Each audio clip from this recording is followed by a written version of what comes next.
have now reached the intersection where ideas, beliefs, and perspectives collide. So be free to be you. It's the XrossroadZ Podcast with your hosts, author, speaker, and transformational strategist, Barzini, and entrepreneur, empowerment coach, and tech diva, Dre Renee. If you're ready to talk love, business, politics, and everything in between, you're in for a ride. Welcome to the XrossroadZ Podcast. What's going on, everybody? It's your man, Hunter Grand, your personal agent for change, making life easy, Barzini. And I'm fempreneur extraordinaire, tech diva all day, Dre Renee. And this is the XrossroadZ, where there's only one rule: be free to be you. What's going on, y'all? What up? What up? What up? So I got put on blast last week, like in a major way, about a couple of things. I was on the other side of the shit talking, and I don't know how that felt. Hey. I'm gonna talk to my therapist about that shit.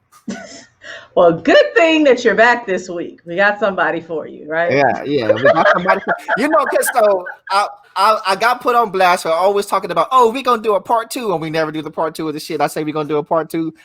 We haven't done it yet. That's but right.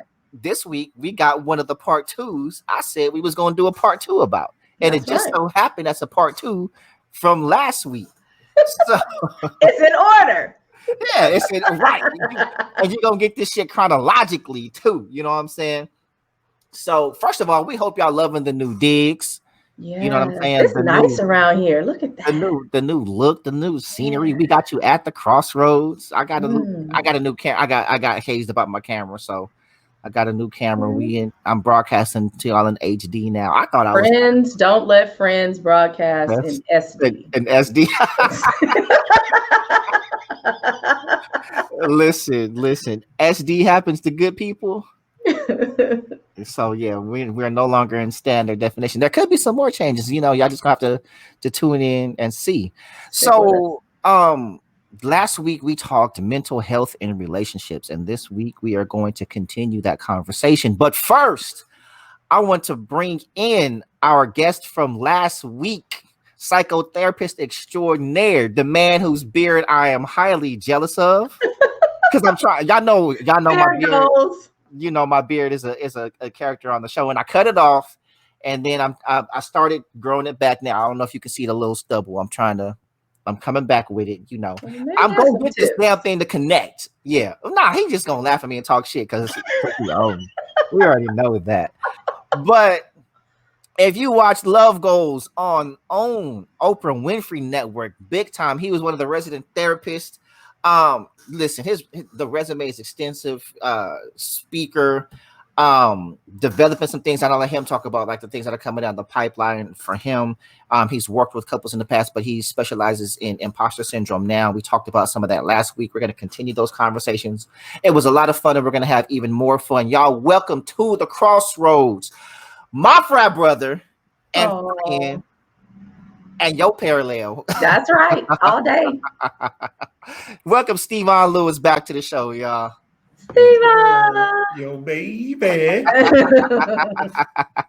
And for those that's not a blood sign, we are gentlemen, distinguished members of the Mighty Kappa Alpha Psi Fraternity Incorporated.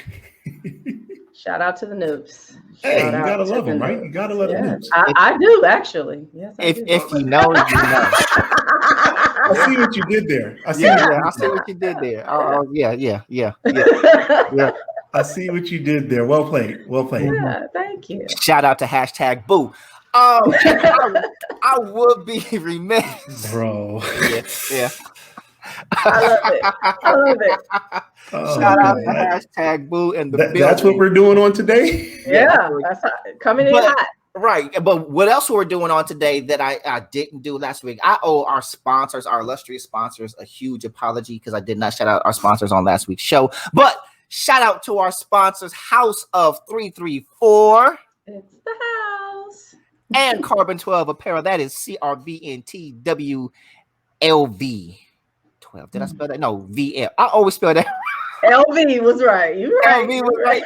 So it's y'all. Okay, so carbon 12, it's spelled out, but you remove the vowels. So it's carbon 12 without the vowel. So I'm spelling words without vowels. So you know it's on the screen, damn it. Which is not how you spell words. Like yeah.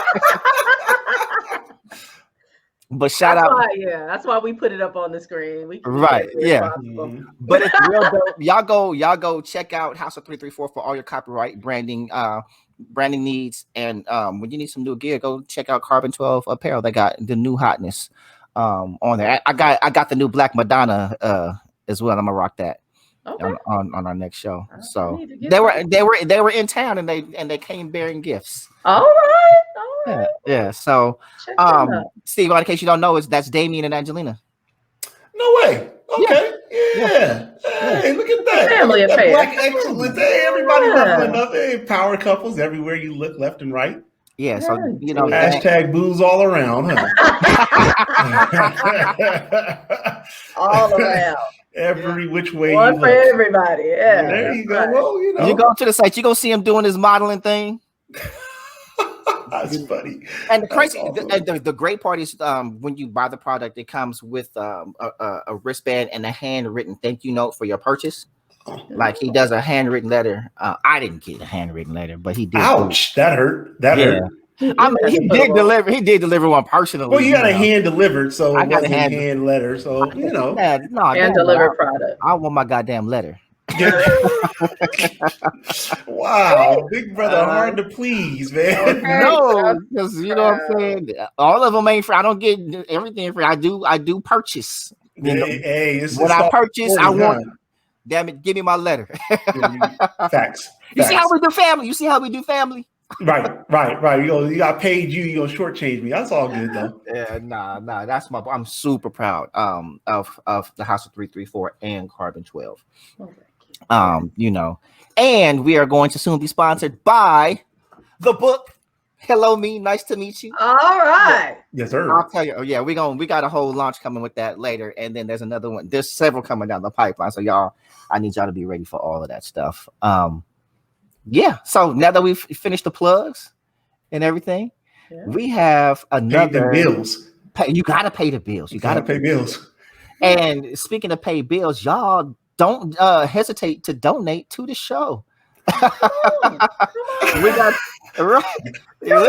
He Chris Paul with the setups, man.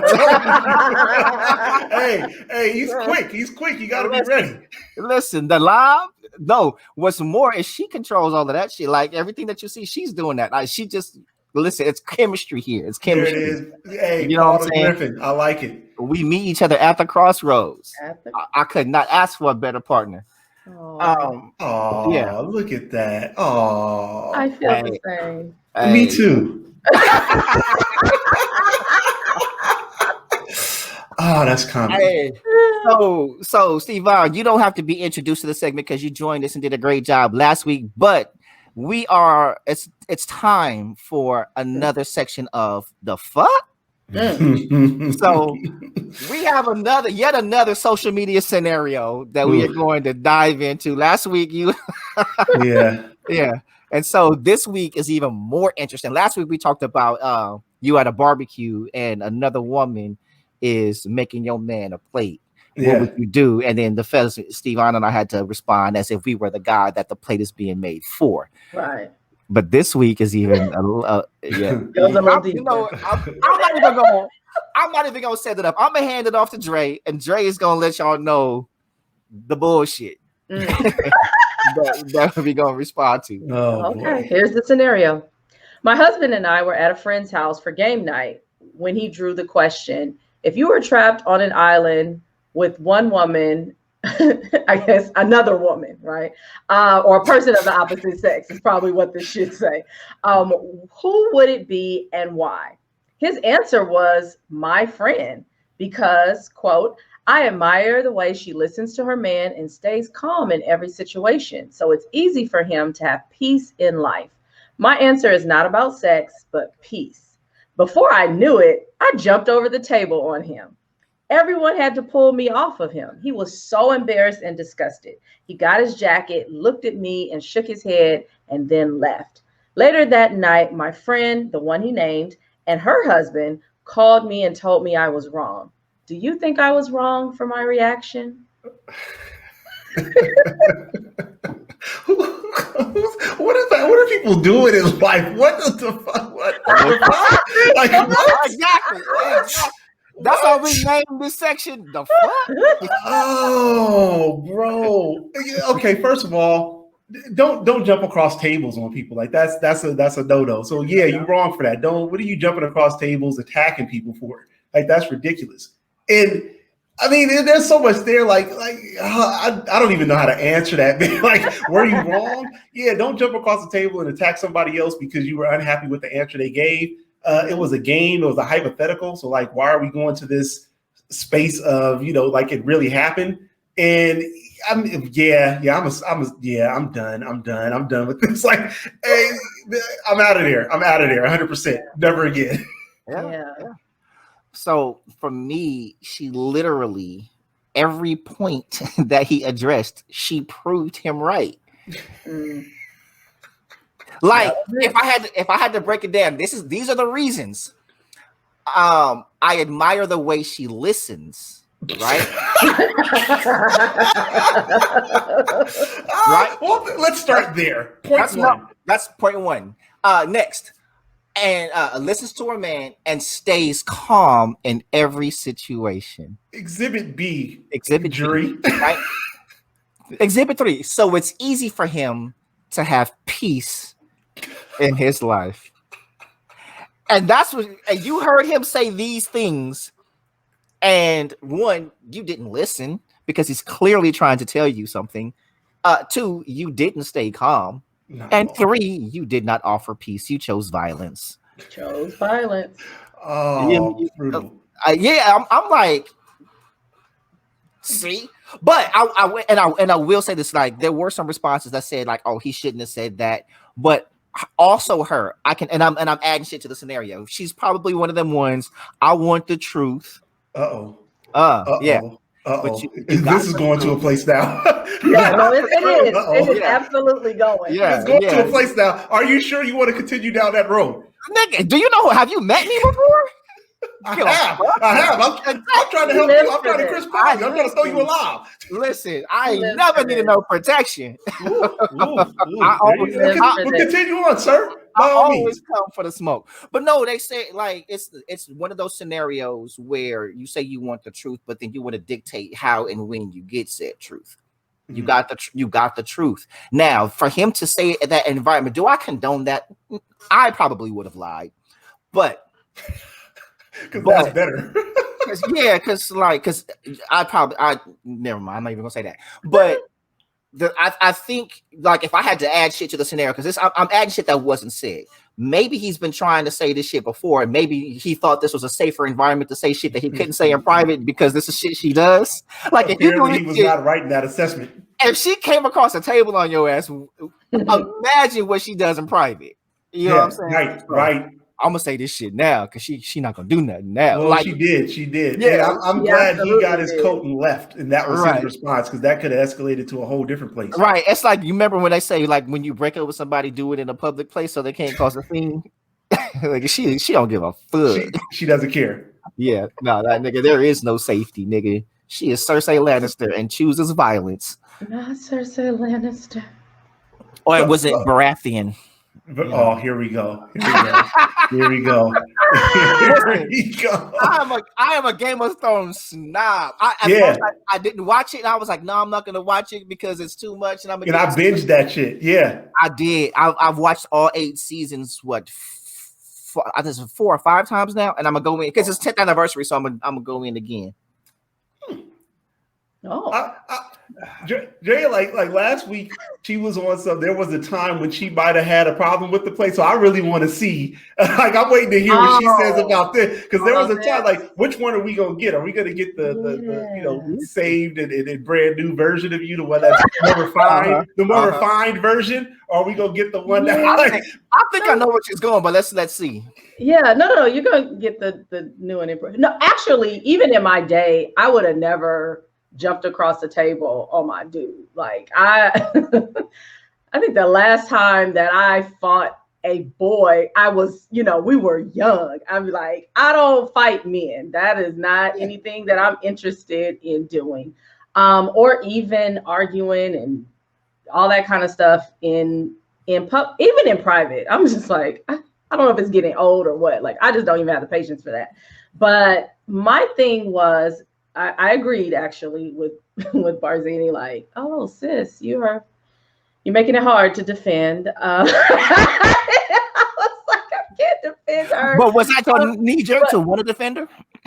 No, it wasn't. It was just like, this is ridiculous. I mean, the physicality was a no. But I felt like both sides, it was a mess. Like, I couldn't understand why the guy thought, or the husband thought, that naming her friend, like, even if you wanted to make a point, why did it have to be with that woman, right? And then she's there with her husband. I'm surprised her husband didn't jump across the table like, you want my wife to be on an island with? I mean, even though it wasn't sexual, but like, that could have stirred up something for somebody else. So my brain started going into other directions. Like, he's about to break up somebody, or could start a fight in somebody else's happy home because he's trying to get some point across. And I thought about what you have said over the course of some episodes. Like, men generally have said something at least once, right? Like, they've expressed themselves and feel like women aren't listening. And so either they may shut down, or in the case of this, he might try something very drastic to get his point across. And unfortunately, that triggered, this response from old girl. But I felt like both of them were wrong. But of course, hers was amplified because, she's the one jumping across the table. So my question is this: if we talk truth, right? We say, "Oh, tell the truth." If that's his truth, again, I felt like the truth. The question was, well, let me make sure, because y'all might be literal generals, like #boo. So I got to make sure I say the correct thing. Like, that's not what it said. Okay, if you are trapped on an island with a person of the opposite sex, who would it be and why? Okay, so it is the why. I was gonna say, answering the question, her friend, I felt like that was unnecessary, and without that rationale, could already just be inflammatory. Like, you want to be trapped on an island with my friend, like. Again, you want to make this point about me being, loud, or I don't listen, or all of that. Why could that not be with somebody else? Like, I'd rather be on an island with a mute woman because at least she doesn't speak. I could have got with that, but my friend, in any capacity, I'm not getting with that. I don't. And see, I think that speaks to what I was saying in the last episode: is why do I owe you that? You know what I mean? If you're not listening to me, you're not thinking about how I feel. You don't stay calm in these situations. You know what I'm saying? Like, these are the things, but yet I'm still required to look out for how you feel when I'm feeling this way, because you have not cared about how I feel. And then to your point in the last episode where you were like, do I hold on to this and feel terrible, or do I say it and have this conversation? And so there's a lot of things that we can add to the story and put our own spin and narrative on it. You know what I mean? But if it's a safe assumption that I'm saying these things because I've tried to communicate and you don't listen, hence you don't listen, or that being a key issue, right? Or I bring up something that I have a problem with and you don't stay calm. You know what I mean? So it's like, what are my options? Or maybe he's looking for a way out. I don't know. It's like, now I'm gonna do something because I know how you're gonna respond. Everybody's gonna see it. So now I'm justified for leaving and walking out like I did. There could be a myriad of things that could be the answer. But I just think to that point where we always talking about, oh, I want the truth no matter what. And I just never think that that's the truth. And it's saying I want the truth is not the truth. I think people want their truth, right? And by people, I mean women. Absolutely not. Hey, that's not a And this is why some women choose violence. This is why some women choose violence. Absolutely not. Absolutely not. No. People in general, when they say they want their truth, they probably are referring to a truth that fits in what they've already said they're comfortable with. Mm-hmm. That's what they're saying. So it's more about being explicit in your language or in your word choice of what you're saying or what you're trying to communicate, as opposed to saying, like, you aren't looking for the truth. I'm looking for something in this acceptable range of things that I'm going to be okay with. If you do anything outside of that, I'm gonna have a reaction. I'm gonna feel some type of way, and I don't know that that's relegated to women.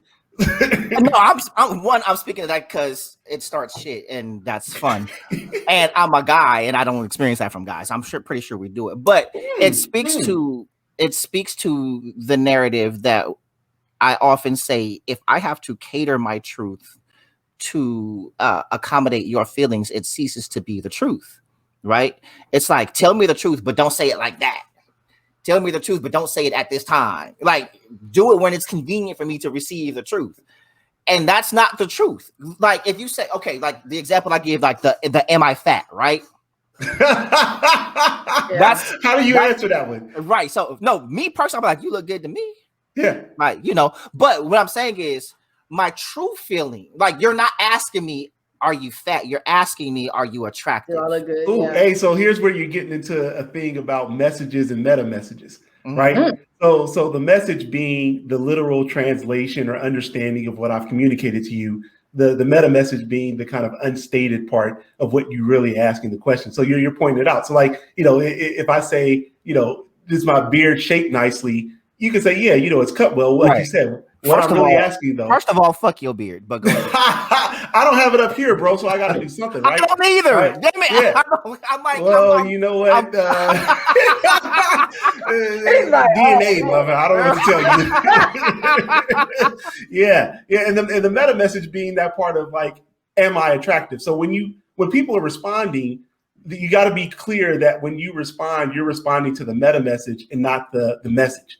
But the error is that people, and maybe men tend to do this more, is they respond to the message, and that's what gets them in trouble, and that's where communication goes off. Right, and the fact that we have to specify, like, get in trouble, meaning if I say what I feel, right, I'm like, there's negative consequences for me expressing how I feel based on how you feel, because my true feeling could be, yes, you are getting fat, and actually, I'm frankly not attracted to you right now. I invite you to go to the gym. You refuse to go. I'm trying to eat different. Like, I'm getting in shape and you're not joining me. And, like, there's a myriad of things. Yeah. Or it could be the opposite of that. Like, yeah, you are getting fat and I'm okay with it. Like, I still like you. I still love you. I'm into all that shit. And it's not a problem. Right. So yeah, like, it's that meta message. But I think, people, like, the goal is, when I work with couples, like, or used to, is kind of getting them to get to the place of making the meta message become the literal message. Right, and all that stuff comes from Deborah Tannen, the linguist out of Georgetown University. But I would say men are, I don't know about far worse. Like, women get to say what they want a lot of times, but we're not typically good at the meta message. It's kind of like, what you said, are you fat? And that's what I'm responding to. That's why I was like, let me read this verbatim, because I sure have been like, well, you know what I meant. Well, that's not what you said. Well, like, you asked me, and are you getting fat? Like, yeah, like, you was a size 10 and now you're a size 16. Like, that's the data.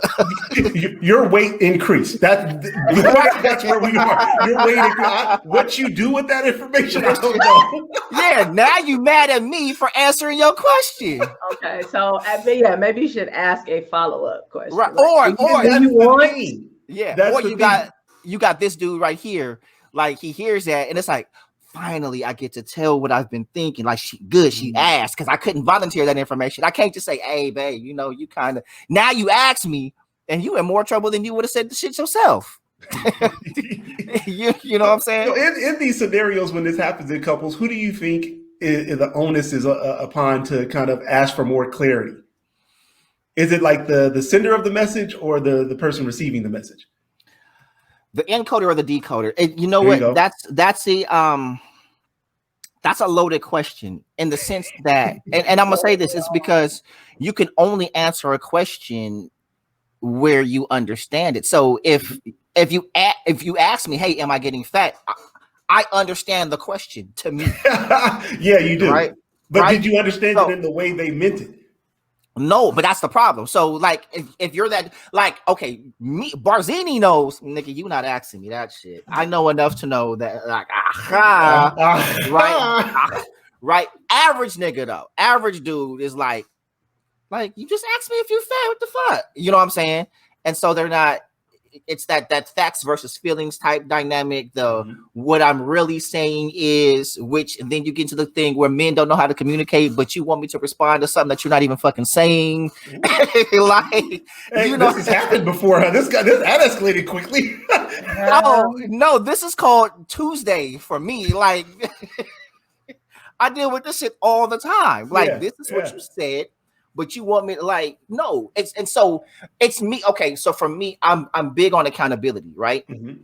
I'm big on don't require something of someone that you refuse to provide. And equity is huge. That's a core value of yours. A core Absolutely. Core. Absolutely. Like let's be clear about that. Like if that equity is off, we can't be in relationship, and that's not even just romantic. Right. So you can't come to me telling me, oh, I don't know how to communicate. You have to speak this way and everything else, but you get to be exactly like, no. Mm-hmm. I will not bow and kowtow to your narrative with you making zero effort. If we gonna do shit, we gonna meet in the fucking middle, and that's how I rock. Period. You know what I'm saying? No exceptions. And so if you're and I'm a push that narrative. So don't come to me with, oh well, I meant this, but you didn't say that. If we're gonna communicate that shit that you're always talking about, we don't know how to do. Be a fucking grown up and say what you mean. Don't talk. See, that's important for you to say, like at the out, and I'm sure you do. Like I'm pretty confident that you do that at the outset. But the person you're going to be in a relationship, again, not even just romantic, they need to know that that's a deal breaker for you. Like that's the level that's at. Mm-hmm. Yeah. Or you're gonna have a tough time with me. You know what I mean? Because like I'm not someone that you get to say, you know what I mean. No, I know what you said.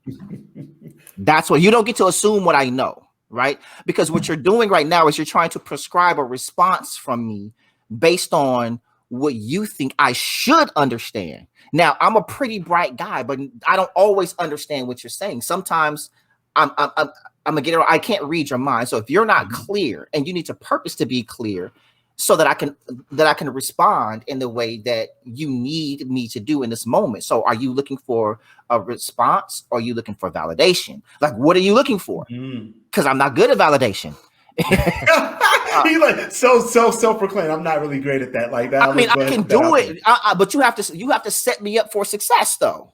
You got to make an explicit request for that from me.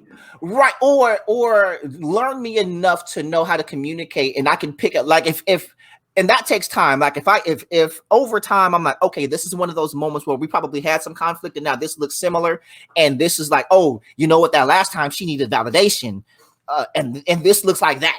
So let me go with validation now. Right. Right. Let's see how that works. Relationship. Yeah. Right. Exactly. And in a relationship, that puts a lot of mental load kind of on you if your partner's that way. That you've got to now, in conversation, be thinking steps ahead. Or, what is this? And after a while, that gets exhausting. Yeah. So I don't do it. And I'm going to respond in a way that you're going to, and I'm going to make sure you feel it so that you don't do that bullshit no more. Like, one, it's this. It's, don't do that to me, but I'm also giving you permission to be explicit. You don't have to talk in riddle code, be cryptic, anything. Like, if you're feeling something, say that shit. So this is good though, right? Because I think we can all attest to this, is that part of how we operate or communicate is learned behavior, right? Like I can't say that I knew how to communicate as well as I do now before I kind of, went to school, got trained in this shit, right? So it's a thing of, if you were in a different experience and that's not been the norm, or you haven't learned how to do that, where's the compassion for that learning curve, right? Like how do in relationships, how do people operate that way as opposed to kind of just being reactive to that? Because coming from both sides, like if I didn't learn how to communicate like that, then I'm still speaking in code. And also, if I just got out of a relationship where I was, that was part of the problem, speaking in code, then I'm highly reactive to that shit. And so it's like, how do we have conversations? And I don't think couples are really good at this at the foundation. Like, I think couples move down the line and then try to build shit afterwards. And I think that's, I guess it can be done, but it's like not the most ideal way to do things. And so it's like, how do we even have conversations we didn't know we needed to have about things ahead of schedule? And I think that's good for Dre. Yeah, I was going to say, I love that he said, where's the compassion? Because I was thinking about that, like, you're in a new relationship and you communicate differently. You come out the gate like, well, this is how I do it. And if you don't do it like this, then, I mean, you could.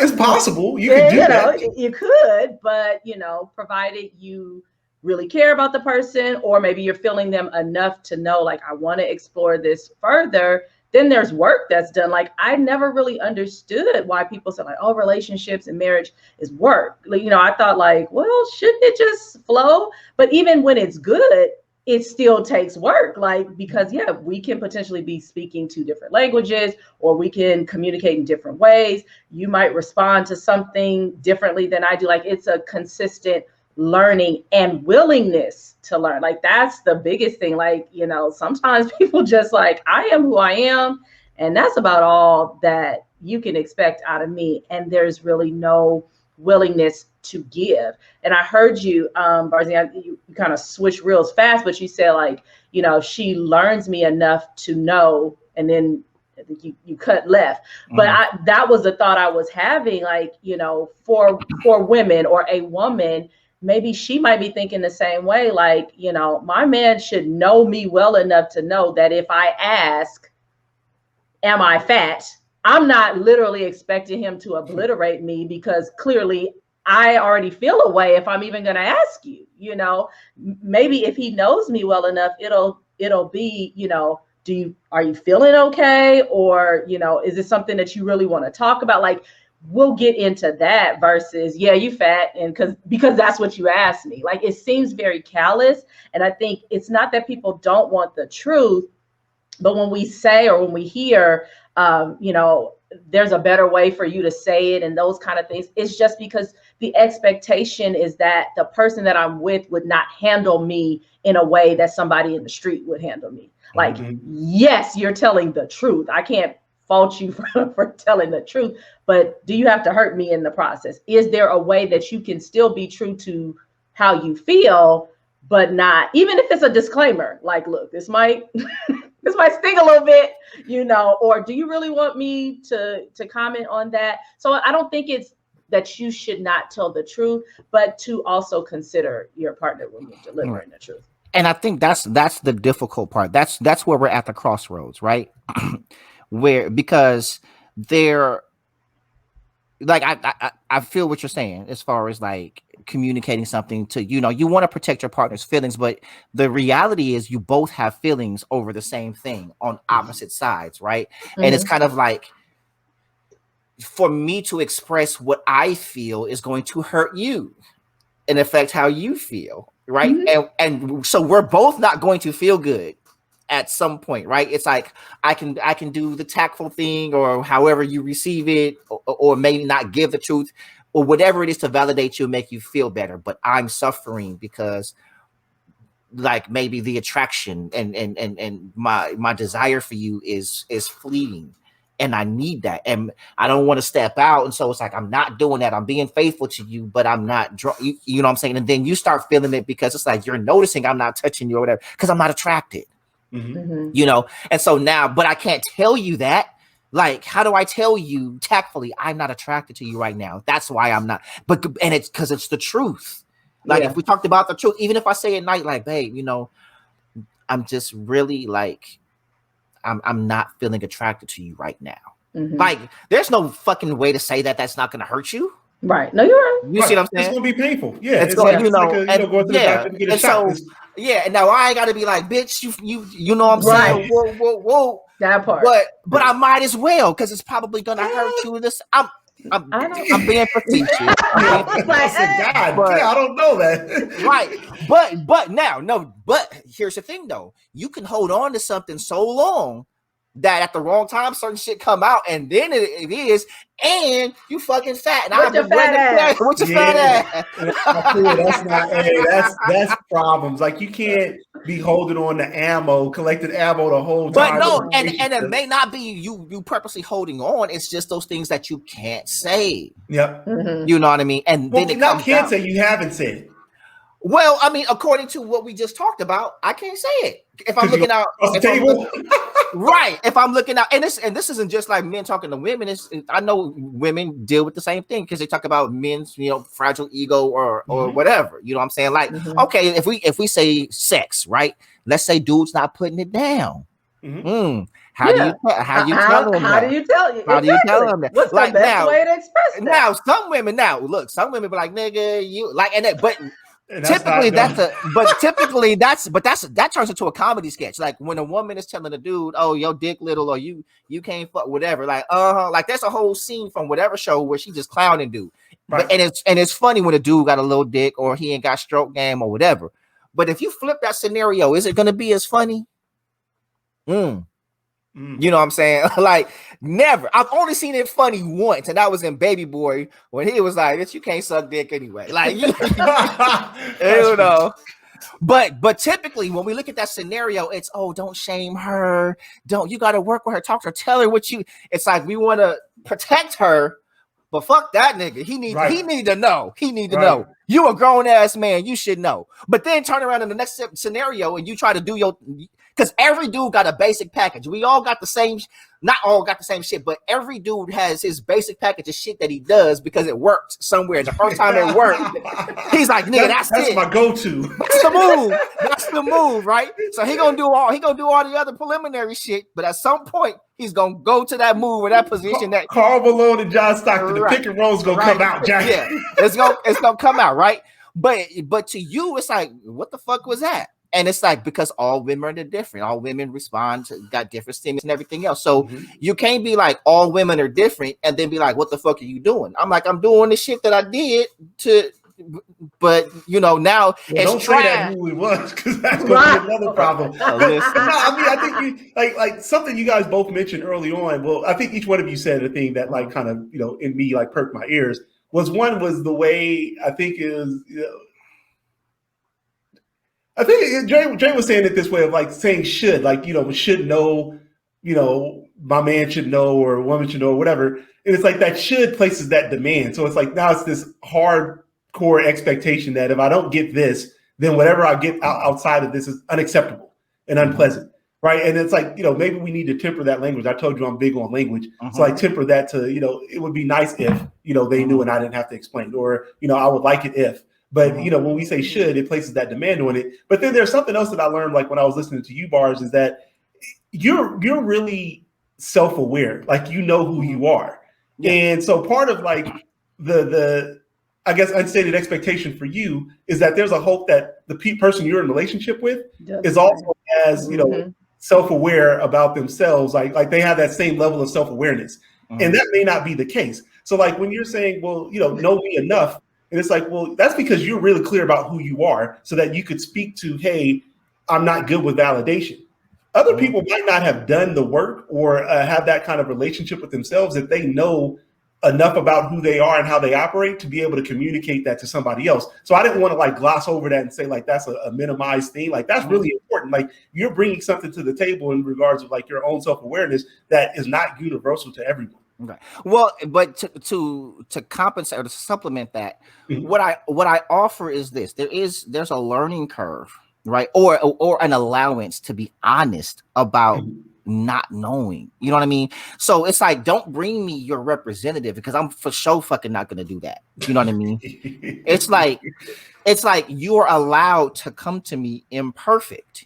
You're allowed to come to me with your mistakes, but don't try to cover them up. Don't try to play perfect. Don't try to justify shit. Like when you fuck up, be accountable for that shit. And let's talk through it and work through it and everything else. So I can't see, the thing is, you're going to learn me because I'm going to fucking teach you, right?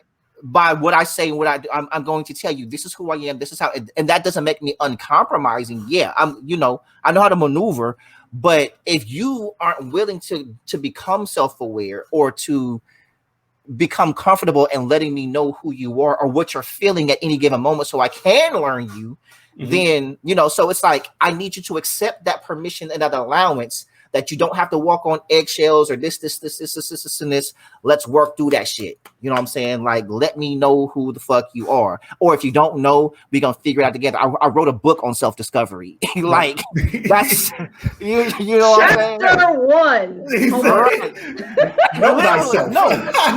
No. And the crazy part is literally chapter 1 is give yourself permission to be who you are, not who others expect you to be. The gold. You see what I'm saying? Like, that speaks to, again, like, I've learned so much about you, bro. Like, man, your core values, like, if we just listed them shits out, like, which would be helpful, like, that if people did that as like a relationship exercise would be really nice. But, you know, yours are like equity and authenticity. Like that needs to be there. But, you know, don't show me your representative. Come flawed as you are. Like, I can accept that. Like, I'm not expecting you to be perfect because I'm not holding myself to that standard. That's how aware I am of me, that I don't think I'm God's gift to anything. But also, like, you know, you show me yours so that we can say, hey, is this going to work? And how are we going to work within that? Because my biggest core value of anything is my time. Right. I value my time more than anything in this world because it's the only thing that I cannot get back. You know what I mean? Gone. And so when you are not self-aware, when you are not honest, when you are not authentic, it just prolongs the inevitable because I'm gonna figure this shit out anyway. You see what I'm saying? And I'm still not gonna fuck with you. So when I talk equity, it's like when we talk relationships, like, oh, the dude got to pursue her and he got to do all this other shit before she figures out whether or not that when she's gonna, like, fuck all of that. Like, we're two fucking adults. If we have mutual interests, we're going to show that shit. We're going to do the things that mutual interest does to figure out if we like that shit. And that's why I say we do a disservice to women because we tell women, he's got to prove this, make him do this, make him wait for this, and this, right? And so as men, we do all this shit trying to get to that point to where she now does for us, and then she does for us, and we're like, I don't like that shit. I don't like your brand. You know what I'm saying? So now I'm not fucking with you. And now it's, oh, you playing games. Oh, you wasn't doing the things you did to get me because I didn't know that I didn't like you yet. You made me wait to find out. And we've wasted time. If you would have done this shit you're doing now at the beginning, I would have figured out then I don't like it. And now I can. Where's that stuff learned? Because, like, a buddy of mine talks about, like, how fairy tales have ruined, you know, relationships between, you know, kind of romantic relationships. Just like Disney killed that shit because they created, you know, a formula for how it's supposed to look, and everybody's adopted it, and you see it in rom-coms.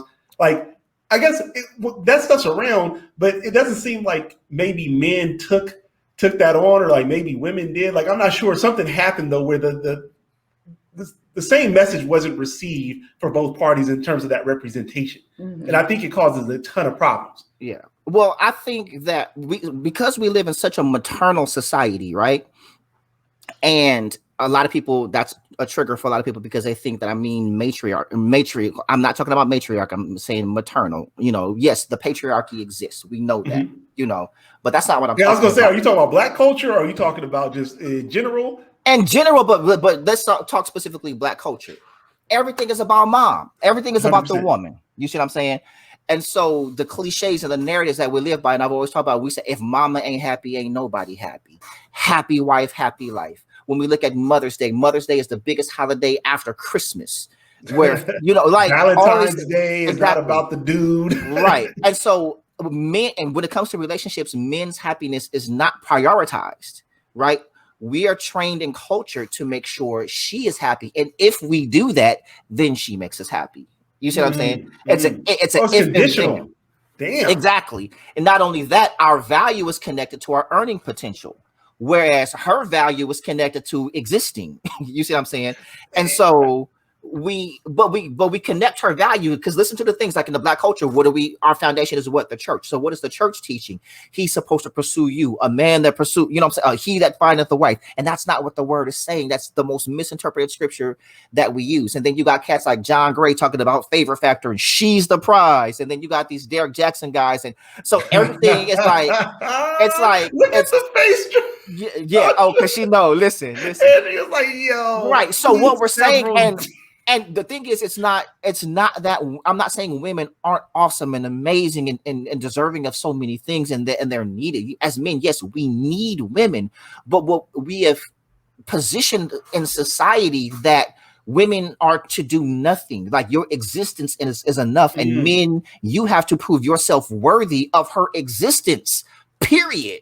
Like no effort required. You see what I'm saying? So men have to put in at the outset, men have to work for it. Women just have to show up. Right. So what we're doing, we devalue men, our time, our purpose, and everything else. It's like if you don't make this much money, then you're not worth. Now, money is important, make no mistake, but your time and everything else. So it's like if a relationship don't work out, you in a relationship, what they say, don't waste her time. Or and all these other, as if you haven't spent the same amount of time, as if you're not bringing certain things to the table, and our only function is to provide and protect. Right? We're not talking about love. We're not talking about support. We're not talking about encouragement and all those other things. It's how much money you got. Are you paying them bills? Are you know what I'm saying? And that sweat equity.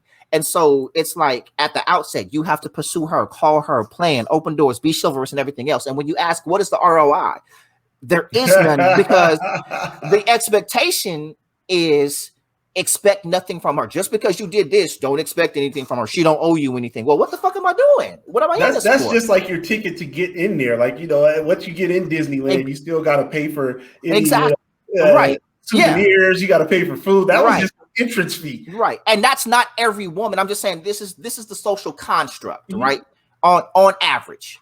Yeah. And so it's like it's not motivating for men to want to do all this. And so we do fuckboy shit. One, there's more women out here than us. Y'all, women outnumber us. So dangerous words that we have are should, suppose, and deserve. And we teach women. One, fathers give the worst advice, right? Because what do they want to do? They want to protect their daughter, as they should. 100%. You know what I'm saying? So mothers are going to give this advice based on what mothers have experienced. Fathers are going to give advice based on what they've done, and they don't want their baby to experience. You see what I'm saying? Cutting up. and then we raise little boys. What do we tell little boys though? Like, hey, you don't hit girls. You do it. You know what I'm saying? Like everything is you do this for the benefit of some little girl and eventually some woman, not yourself. You see what I'm saying? And there was even a conversation to say, like, when Dee and Angelina were here, they were talking about somebody had mentioned we need to teach little boys, like, when they see a girl, they need to cross the street because they deal with, like, the cat calling and all this other stuff. I will not teach a little boy that he is a threat and criminalize him before he's even old enough to know what the fuck it is. Yeah, that was interesting. I've not ever heard that before. Cross the street, like I can't walk on the same side of the street as a woman. Right? Like, what? Yeah. So like it's a whole myriad of things on how we culture one another, and then we teach women these things, and then when she gets to that point to where she's ready to give, rather than at the outset like men are expected, it's like I don't want it, or I don't like it, or we don't really match, and now time is wasted. So I know I've said a whole lot, right? Because like, you know, I can do that rant thing, and I've been drinking. So No, I was gonna say, like, Andrew, like being the woman on the show, like, what message did you receive about like how you're supposed to be or what men are supposed to do? I think we talked about this, and I told him I don't remember expressly being told, right, like this is what's supposed to happen. I think it more was just modeled. Like I was thinking about that today, even when we were talking about or last week we were talking about the plates and all of that. I was just like, where did I get any of this, right? Like, because my first thought was, well, I'm making my man his plate, but where did that even come from, right? But it's what I saw. Like, without fail, my mom took care of my dad, but I don't remember anybody saying this is what you're supposed to do. It just kind of was what I saw. Same for my dad. I mean, the only thing that I remember my dad saying about what a man was supposed to do, of course, is like, you know, open doors and stand on the outside, because that's what he did. It didn't matter where we were. He, you know, was making sure to stand on the outside. I didn't really get that at first. Then I was just like, well, what if something happens to you? Oh, well, he right, did. yeah, right. He's like, that's my job, is, you know, is to protect you. So I guess I never really thought about a man feeling any other kind of way. Like I thought they were raised to think, you know, like, yeah, we will give our lives for you. Not that I asked you to give your life, but that not that I said I would. You're right. But I'm saying, like, if we are told, like, nigga, I gotta die? Right. Die? Like, why do all these scenarios end up with me dying? but that's if we are told or it's modeled for us to exist one way, the assumption is that you're being taught or it's modeled for you to be the opposite. I don't think that. But that'll be complementary, right? It's right fit together seamlessly. Yeah, I don't think that when we get in a relationship, I have to then tell you, well, why aren't you standing on the outside? My daddy said you're supposed to stand on that. You know your role. I know my role. Right. You a quarterback. I'm a wide receiver. Right. Play your position. It's not as clear as that. Right. Exactly. And that's what we find out. Like, you know, we didn't have a model in our home of, you know, said factor. If I was, you know, single parent household, whether that was a mom or a dad, you know, like what if I didn't see the other side? Exactly. But that's what we, you know, we're in it at that point. Then you go like, oh shoot, everybody wasn't brought up like this. So what are your thoughts on all those dynamics? That was a lot. That was a lot. If he didn't have his pad out when you I didn't take all the copious notes I needed to in that exchange. But no, there is a lot there. I do think that there is something to kind of how you know young boys and girls are socialized coming up. So there are definitely messages we receive about kind of, you know, gender roles. I think a lot of that's being challenged now in a way that maybe we haven't seen before, where we aren't just kind of adopting those and saying that's fact, which kind of, I guess, I feel like Barzini kind of, you know, leans into that. Like, yo, we set what works for us. We don't go off of, you know, what somebody else tells us is how we're supposed to act or behave in a relationship. We decide what's right for us, which I think is appropriate, right? Because, you know, there is no cookie cutter approach. If that were the case, then, you know, the divorce rate wouldn't be around 46, 47%. It'd be a lot less. But I do think that, like, there isn't, it's like, sounds so cliche, but really it's the communication about that stuff. Like, I think we talk around, or like, I think you mentioned early on that, you know, guys will have said something once or twice, but it's hinted at, you know, or it wasn't stated in a way that we checked out for clarity to see if the message was received. And I would love for people, if they are in relationship or entering into relationship, have real conversations, like you said, about wasting time. Like, don't waste each other's time. Why would either of you be okay with that? So, you know, have the hard conversations early, talk about that stuff openly, and then ask for clarity, so that, like, when I'm saying this, are we on the same page about how we understand this thing we're talking about, whether that's finances, sex, you know, who takes out the trash, what way the toilet paper faces on the roll, like all that shit. You know, let's talk about that stuff. Let's have a conversation about it. Let's have some understanding about it and see if we can make this thing work. I think people will have less problems if they did that. By the way, the toilet paper is on the backside. Here we go. Here we go. I'm like, what? It needs to be over the top. Like, no, mine is the opposite way. You pull from down that, because you know why? Because you use less when you do it that way. Because when it's on the front, people have a tendency to like do that thing where and it's just like more paper, but it's harder to pull, so you use less and you save money. Or have two bathrooms. There you go. Good luck. Right. You still using the same money. That's more toilet paper. Indeed. Well, before we wrap up, I do want to make sure we had a couple of questions from viewers, and, you know, we want to make sure that we toss a couple out there while we have you here. One I thought was from South, right, all the way from the motherland, all the way. Barzini, that was okay. All right. Canceled for the second week in a row. You know I'm gonna put that music in there.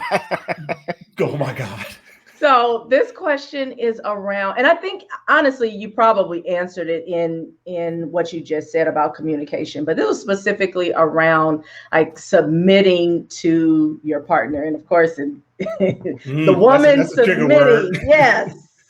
How do you convey the need for submission, or this hierarchy, the man as the head, and without making her feel like she's giving up, her existence, or that she is subservient? Now, just to kind of give you some background, we talked about a couple of episodes ago about women hyphenating their names versus, simply taking on their husband's names, or maybe not changing their name at all. And so the question was around whether or not it shows a lack of commitment, or what does, it potentially mean. And so this kind of is, in the same, we were talking about the identity of the woman potentially, feeling like she's losing, her identity. So this with being submissive and or, hyphenating or taking on your husband's name, like what kind, I don't know if you've actually, mediated some situations like that, or but what? I try to steer clear of those sorts of conversations. Again, your relationship, you decide what's right for you. But I think what we're saying is, when we say submit, it's, I guess the way I understand it is not like this dictatorship type thing of where one person has all the power and other person has to therefore listen to and abide by that rule. I'm saying, why aren't we thinking of it in terms of, like, I think how, Barzini was saying, like, of more of the equity. So how are we going to work together, and how is everybody going to retain some agency? And, for certain decisions, who is going to be the one responsible for that? That's just a conversation about things. I don't know that it was like, oh, well, submit to him, like, oh, submit to your husband's wives, that's what you're supposed to do, whatever. Like, I don't know that that's kind of like my process for stuff, because I definitely don't operate like that. Like, my wife has value, input, agency. And so it's like, what do you think about this? Like, I'm consulting you on these things. If you want me to make a decision, let me know. And then, I can pull the trigger on that. But, for certain things, it's like, well, who's the best at that? Just because it's the husband is like, well, he's the head of the household, but also if he's not great with the finances, maybe he should be in control of them. I'm just, like, let's be honest about that. Well, I'm the head, I'm supposed to, nah, maybe not, bro, because you making us in a poorhouse and it's not working all that well. She better with it, let her go ahead and handle that. You know what I mean? And so it's more of a thing of discussing, like, who's most appropriate for what, and that submission doesn't mean that it's a dictatorship, or that, one person's making all the rules and the other person has to follow. And I think that sometimes that's what gets communicated when we use words like submission, that, well, I own you, or I get to tell you, and you just got to go with the flow because I know best. I don't know that I agree with that as a standard. There's going to be some people, I would say don't put, unqualified or dumb people in charge in any situation. That's just my thoughts. Yeah. So how would you respond to people? Because what we like to do, especially when it comes to the Bible, right? We'll take those buzzwords or scripture and manipulate them to fit our narrative, submission being one of them. So that's one that typically men try to use in their favor. Oh, I'm the man, you're supposed to submit to me. I'm your husband, you're supposed to submit. The Bible says you're supposed to submit, right? and weaponize that to mean you're supposed to listen to what I say. That's right. And then on the reverse, women love that part. This is when we like the dating is, the Bible say he that finds a wife finds a good thing, and we're manipulating words because find has a double narrative. There is a level of talking about seeking, but there's also discovery. Like, he who finds $20 found a good thing, but was I looking for it? No, it was right there. Look, I found that. I was walking past it. It was on the ground. Right. And in the context of that chapter, it's not talking about pursuit, but again, that's a scripture to where the narrative is about it's not about pursuit, it's about a lack of effort. Like, he's supposed to put forth the effort, and for some reason, like, you're the prize. He's supposed to be seeking you. And so we weaponize these things to fit our convenient narratives of not putting forth effort. Men don't want to we skip that part where it is submit one to another, right? You know what I mean? That is in there. That is. It's like you know those memes where we're talking about, we don't read that part. Yeah, that's in there. That's in there. Right. And then women don't read the book of Ruth where they talk about how she actually pursued Boaz. So if we're talking about pursuit, there's a literal whole book about pursuit of a woman pursuing a man, but we don't read that part. So you read the whole book, huh? I have. 60. I have Genesis, Exodus, Leviticus, Numbers, Deuteronomy, Joshua, Judges, 1st and 2nd. So, like, we can go. Listen. I'm a third generation. Wow. We can. I does this, but you do. So what is your response to people that weaponize words and scripture? I'll use scripture as an example, but societal constructs, biblical constructs, all these things to fit their narrative. Well, the simple question I asked them is like, is that working for you? Because if it's not working, then why are we still trying to push that? I mean, you can continue to do that, but if it's not getting, if that submission isn't happening, or it's creating more conflict for you guys, which, if you're talking to me, that's probably what happened. Then how about we do something differently? How about we, try to understand what it is we want to accomplish based on what the Bible's telling us, right? So if it says, submit one to another, what does that mean for you guys? If it says wives are supposed to submit to their husbands, what does that mean for you two here sitting in front of me? If he that findeth a wife findeth a good thing, what does that mean, right? Like, you guys need to set that up for not what, maybe your pastor told you or whatever. How does that work for you guys in a way that's healthy? Because again, if you're talking to me, and I've been doing this a while, and I started out focusing on couples solely before I hopped into imposter syndrome, and that's my jam now. And it was like, hey, couples didn't come to me when things were great. That's that's just my experience, right? They didn't come to me at the very outset of issues. I had very few people kind of do like some premarital stuff, but most people came to me after they had been in chaos and distress for a time. So if that's not working, then why are we going to continue to push that narrative? Because that doesn't work for this couple. So let's just be honest about that. Regardless of what the word says and all that, it's not working for you in that way. So then let's try to interpret or understand that in a way that's going to be beneficial for the two of you sitting in front of me. Good, that's good. Love it. Trey. Ooh, I was in it. Yeah, yeah. She forgets she the host of this, mother. I'm like, well, no, because when she hears good shit, she's digested it, huh? Like, let me get into the white meat, huh? Yeah, right. Yes, I'm still here. I'm present. There you go. It was getting the marrow. I was receiving. Oh my gosh. Okay. Well, one of the last questions that came up today was around pre and post nups. So yeah, I need an attorney for that. Not a therapist. No, yeah, and not the meat of them, but even having the conversation about whether or not. Well, I'm assuming someone in the relationship wants one, and they want to communicate that to their intended. And so, kind of what's the best way to do that, and maybe the expectation, if there's something that comes back that's a little negative, like how they can navigate that kind of conversation. So I think with difficult conversations, the goal I would hope is to try to not personalize that maybe it's not about you.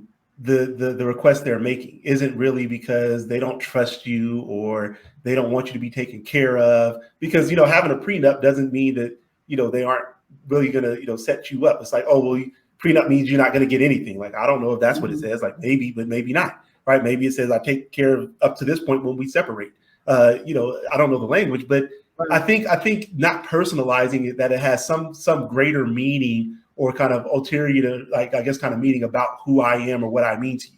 And I think that's what happens when people, have things like that, like when, discussions or conversations about, maybe a prenup comes up. But I would love to have the understanding of well, why does a person want to have this, right? Like, what is it? What is the goal? I mean, if you're a billionaire and you just met somebody, legally, it would make sense for you to protect yourself. Like, I don't know that would be outrageous to say, well, you love this person and, then why would you need a prenup? It's not about trust. It's about the statistics at that point, I think, right? Like, I've got $1 billion. Marriage is only about, 54% stay together. Who gambles like that? Like, I'm just being honest. Like, it has nothing to do with love. That's like a stupid gamble, right? Like, I wouldn't put $1 billion on anything that had a 54% chance of making it happen. Like, that's just that's crazy. Good. That's like the best. I don't think I've ever heard anybody explain that before. Like, take it out of the relationship. Yep. Take this out of being me and you, or about you doing something to me. And like, hey, if we were in Vegas. Right. That part. It was like, hey, 54% are going to win. Put 1,000 on it. You'd be like, nah, pass. Mm-hmm. You need the odds to feel more in your favor for you to feel comfortable doing that. It's always the person that's bringing less that always has the problem. Like, let's keep it a buck. Like, no one who ever actually needs the prenup put in place is the one complaining about the prenup. Like the person who didn't have the $1 billion is like, hey, I need a prenup because you know what? If I leave you, right? The person, it's always the person with the most to gain. That's like, like, I'm feeling slighted. Yeah, because if that's the case, right? Like based on what you're saying, then how about we do a prenup and then I just give you a fair amount ahead of time, then, right? Like if that's the real problem, and you're saying like, well, I want to be taken care of. Well, then here's $10 million. We'll get married and we're good. I was thinking more along the lines of one. I was like, dude, and be a billionaire. You know what I mean? 10 million ain't nothing. Listen, you still, was she with me shooting in the gym? Oh Lord. So okay. Well, what's 10 mil to $1 billion? Nothing. Listen. What's a guy to a king? But listen. But at the end of the day, it's $1 million more than you fucking came with. Hey, you know what? That is a true statement. That is true. So you gonna get mad at me? Yeah. Because I'm giving you the $1 million that you didn't make. How do you? Yeah, you don't get to tell me how I spend my money. And that's right. And that's a whole nother show when you talking about like the whole come to me with some shit and then but I made you behind every rabbit hole. We can talk about that another time. But there's a lot. So it's like, here's an insurance policy on the probable divorce based on the stats. But no, the chances are right. Like if we're being honest about stuff, statistically, it's probable. No one has ever gotten married and said like, "Hey, probably in 6 years we'll break up and get divorced." Like that's not happened. Like that's never happened. Nobody says that in 20 years that's going to happen. In 25, if people are saying that at the outset, like, "Oh yeah, we're gonna get married and probably like 3 years from now we'll break up," then nobody's gonna make that kind of investment. So everybody thinks their marriage is going to last. The reality of the situation is that's not true. But, like you said, the prenup conversation is more about the individual wanting something or feeling like they're going to be robbed of something. And I'm saying, well, if that's the case, then just say, hey, here's what you want. And then, get that amount. And then we don't need, and then have prenup and we should all be fine. But it's not that. It's personal. And see, because a motherfucker like me would like, you're literally fighting with me about our divorce. Before we're married, right? I'm literally protecting my assets and legacy in the event and the unlikely event. I like it. Yeah, the 46% chance that might happen. Yeah, because I'm approaching it from like, listen, this is not my money. Like, let's say I'm, inheritance, like just generational wealth or whatever. Oh yeah, if you come from a family of wealth. You see what I'm saying? So that's different. That's my family's money. I might even talk about like it's in the will that if I get married, I have to have a prenup. Like I can't marry or I lose this wealth. Yeah, for some families that could have been decided before you even born. Were born. Yeah. Right. So I think a lot of people I think we forget about the transactional portions of relationships and marriages. You know what I mean? The business of it, like just the day, even just like the day to day. We don't think about we think about, I just get to wake up with this person. It's going to be great. But you forget about like, okay, who the fuck is going to wash the dishes or who's going to, when I say transactional, I'm not talking about money. I'm talking about the day to day operations of this marriage. How does that function? Yes. Who does what? Because a nigga like me, we talk about this all the time. They say I'm OCD. I say probably like borderline, but my environment has to be clean. I can't listen. I don't do nasty. That's what she like to say. Like I can't have a nasty woman. You know what I mean? You like order. I love order. Structure, Like certain things, like I can't even look at things unless they are linear. I have to look at things in straight lines, or it throws me off. Okay. Like if you look behind me, everybody wants to turn my chairs back there. Oh, those should be cat corner. No, because those aren't straight lines. So okay, I have there you go. It's not OCD, you said. Yeah, right. But if you look behind me, everything is there's a certain order so that I look at it, or it throws me off. I'm not at homeostasis. So Equity. It all comes back. The themes are there. They just jump out. Right. It jumps out. Yeah, I'm in therapy right now. But there's just certain things that have to occur that people don't think about. You think it's love, and so a lot of people plan more for their wedding than they do the marriage. And a lot I of people say the same thing, 100%. And so many people are married but don't have a marriage. And a marriage, though I've never been married, and I haven't been married because there's certain things about marriage that I understand that I'm not willing to risk myself for trying out. Like, I mean, I'm not about to experiment with a marriage. That's what dating is for. How about that? Huh? That's like the rental car fare, right? Like I'm leasing this part now. You know what I mean? With an option to buy, and I decided I don't want to buy it. I've leased quite a bit. So this has been fun. I promise me you're gonna come back on the show, bro. Yes, sir. Come back on the show. Sir. Number one, you already know you have an open invite. I know you got projects coming down, so you got an open invitation. Anytime you want to come on, you're welcome. But we talk about so much that you give such a fresh perspective to, and you did a good job over these 2 episodes connecting a lot of the dots.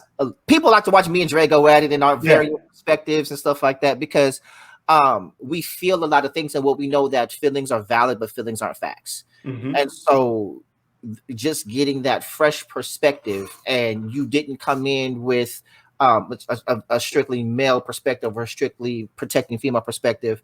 It was like some personal feelings, but then some professional, like, hey, this is how I see it. And I think it's refreshing, and I think just our listeners can benefit greatly from that. So what we want to do is we move into our final thoughts.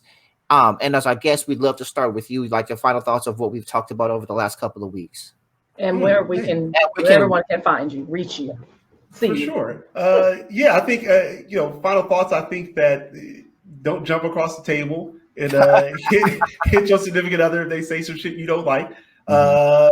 More than anything, though, is again, be I guess, intentional about what you mean. Recognize whether you're, wanting the person to respond to the message or the meta message, and communicate, but do so in a way of where you're seeking clarity. So ask those clarifying questions so that you make sure you understand the message in the way that it's intended. And if you do that, I think, that sets a good foundation. People can find me. I'm most active on social media on Instagram. I'm at Stevon Lewis, MFT, the letters Mary Frances Thomas. And then I'm working on right now a digital course for imposter syndrome. So it'll be a self-paced course that people will be able to kind of pay for, take, and hopefully get some support and assistance with their imposter syndrome or their imposterism. And so when that comes out or drops, I'd love to come back on and talk more about it. Absolutely. And I'm gonna be first in line taking the course. I want to take the course before you come on so we can talk about the whole experience of it. So definitely. So let us know. Dre, the stage is yours. Oh, I mean, it's always yours, but oh, please. Well, first, Steve, I do want to say thank you so much for coming on. I've been excited for us to book you and have you for a long time. Every time I see you doing your thing, always proud, Spring 01 representing, and just glad to have you here. And like Barzini said, like bring a fresh perspective, a fair perspective, and holding, everybody accountable. It's not even, about gender. It's like as people who want the very best for yourselves, or your relationships. Consider these things. And so we definitely appreciate you for that. I don't know that I can add anything else. I'm really, really glad that we had these 2 sets of conversations. I am going to encourage our listeners and watchers, like, review this again and again and share, because there's so many jewels and so many nuggets and things that you can think about, and then have the conversations with your partners. Like, we do a lot of stuff here, and of course it's for good old-fashioned entertainment, and we talk to each other, but what's important and what will make and change and impact in your life is if you take that to your relationships, your friends, your family members, have these conversations in your communities. That's how we start to affect a change. So I think that's my final thought for the evening, or whenever you watch this day. Yeah. It'll be soon. So my final thoughts. I don't promote the book a lot on the show for various reasons, but it is coming. But I do write in the book in the first chapter that our path to purpose is a constant reintroduction to the many versions of ourselves that we will become. And as that goes into mental health, relationships, and our interactions with other people, I think that so often we enter into things requiring certain things from other people for our benefit. And wanting them to become certain things so that we're most comfortable. But I don't think we spend a whole lot of time getting to know ourselves and discovering who we are, what we desire, what we like, what we respond to in ways that we give to someone else, and knowing what we like. Can you ask yourself, we often say, I know what I bring to the table, but one, we don't actually bring it. And it is hence not valuable at all. So it's like that self-flex and knowing what I know and you have to prove. If two people are feeling that same way, it's bullshit. And so I just feel like we need to spend a lot of time getting to know ourselves, becoming truly self-aware, and then becoming aware of the changes and growth that we are making, because this is what we're offering to someone else and asking them to accept. This is my gift to you. And so when we understand that concept of putting more focus on becoming that thing or that version of ourselves that we already want someone to view us as, I think we'll fare so much better. And just understanding that there's so much constant learning that we have to do with each other, and more importantly, ourselves. Because if you don't know yourself, then how can you offer it to someone else? If you can't love yourself, then how can you require someone to love you in a particular fashion? So those are my final thoughts. Just some accountability, self-reflection, self-actualization, the whole gambit of psychological hierarchy of needs, and relational hierarchy of needs for that we need to be able to receive love. So yeah, those are my final thoughts. All right. Yeah, so man, once again, like, we can't thank you enough. Can't wait to have you back. You don't know this yet, that you're about to become our resident therapist on the show. There you go, resident therapist on Crossroads, bro. Listen. I gets what I want. Hey, I'm not mad at it. Hey, I'll meet you in the middle. You get to determine when you come on, because you're in control of your time. That's right. There you go. I mean, this is 20 years of friendship and relationship, man. This is what it is. This ain't new. Yeah, there you go. But so y'all, this has been another amazing and fun episode of the Crossroads. I'm feeling these drinks, and yes, you are. We're gonna sign off so I can enjoy this ride. You know what I'm saying? So with that, this is Stevon Lewis on the air with us. I'm your man, Hunter Grant, your personal agent for change, making life easy, Barzini. And I'm fempreneur extraordinaire and tech diva all day, Dre Renee. And always remember, be free to be you. Talk to y'all soon. We want to thank you for tuning in to today's episode. Don't forget to subscribe to our YouTube channel and register for our email list for more episodes and projects from your hosts, Barzini and Dre Renee. Until next time, this has been the Crossroads Podcast. And remember, be free to be you.